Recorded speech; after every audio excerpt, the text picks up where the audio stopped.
UBG Logistics.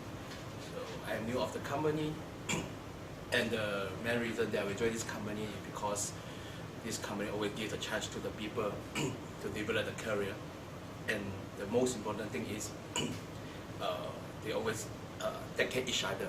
They have a feeling like a family. And this year, 2017, is a very challenging year. They have two parts of this year. One is the risk, the other one is the opportunity. So I will bring and lead the UBG Logistics to the way of opportunity of success.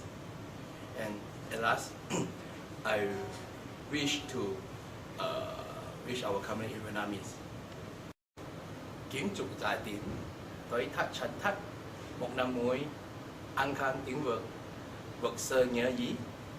And I want to introduce my colleague Sally, who is work with me when I enter this company. Thank you. Trong hơn 2 năm gắn bó, tôi tự hào là một thành viên của đại gia đình đối tác chân thật. Cùng với sự hỗ trợ của tập thể cán bộ công nhân viên cũng như ban giám đốc của toàn hệ thống, tôi đã trưởng thành hơn rất nhiều. Trong năm 2017, đồng hành cùng với phương châm của tổng công ty về việc không ngừng đổi mới, riêng bản thân tôi cũng sẽ cố gắng với khẩu hiệu của riêng mình, liên kết sức mạnh làm chủ thị trường. Cá nhân tôi tin rằng với thế mạnh của bản thân, tôi sẽ tiếp tục cống hiến cho đối tác chân thật nói chung và logistics đối tác chân thật nói riêng bước lên một tầm cao mới. Đồng hành cùng với tôi trong suốt hơn 2 năm qua tại hệ thống cũng như giúp tôi vượt qua mọi khó khăn trong công việc cũng như trong cuộc sống. Tôi xin phép được giới thiệu một người chị, người đồng nghiệp, người bạn, Miss Kate Lê Nguyễn Diễm Phúc, giám đốc điều hành của đối tác chân thật Đà Nẵng.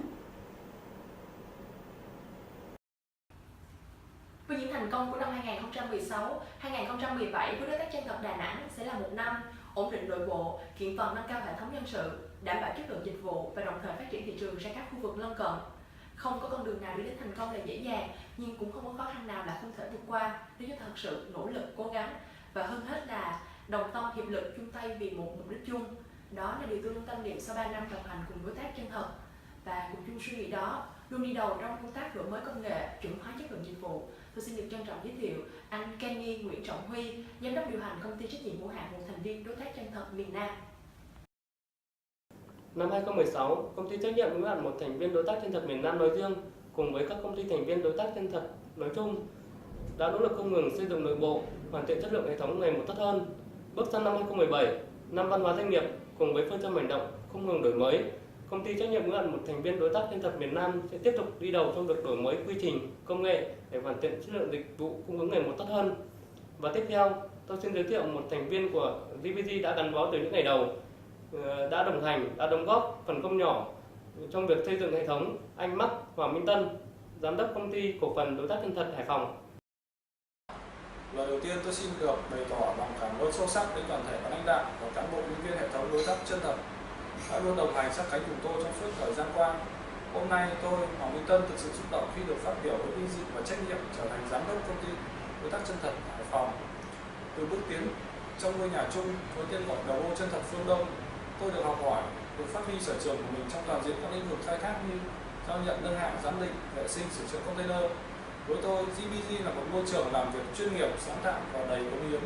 Cùng với phương châm làm việc của hệ thống đối tác chân thật năm 2017 là không ngừng đổi mới, tôi cùng các đồng nghiệp tại công ty cổ phần đối tác chân thật Hải Phòng xin hứa sẽ không ngừng phát triển dịch vụ xứng tầm nhà khai thác đầu mối chuyên nghiệp tại Hải Phòng. Và cuối cùng, trong giây phút vô cùng vinh dự này, tôi muốn được bày tỏ lòng cảm ơn chân thành, kính trọng đến anh, người thầy, người lãnh đạo đã luôn khích lệ, tin tưởng và trao cho tôi nhiều cơ hội. Anh Alex Phạm Minh Tuấn, phó tổng giám đốc miền Bắc, kiêm giám đốc chi nhánh đối tác chân thật Logistics tại Hà Nội. Trải qua 4 năm hoạt động, đối tác chân thật miền Bắc đã từng bước khẳng định được thương hiệu bằng năng lực cạnh tranh và đã tạo dựng được vị trí nhất định trên thị trường. Bước sang năm 2017, đối tác chân thật khu vực phía Bắc đặt mục tiêu trở thành đơn vị cung cấp dịch vụ logistics hàng đầu về chất lượng.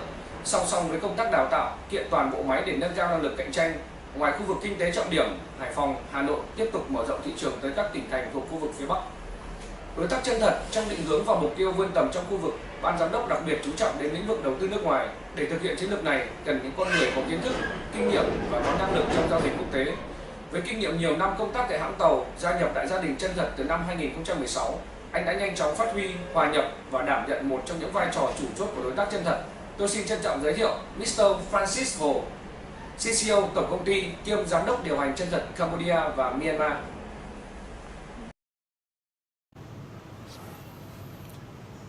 Hello, I am Francis Ho, Chief Commercial Officer of Junior Partner Group. For myself, I have seen this company growth since the first day I come to Vietnam. So in 2016, I have decided to join this family. It's only because that I have seen the trust, the loyalty, and also how we treat each other as a family in this company.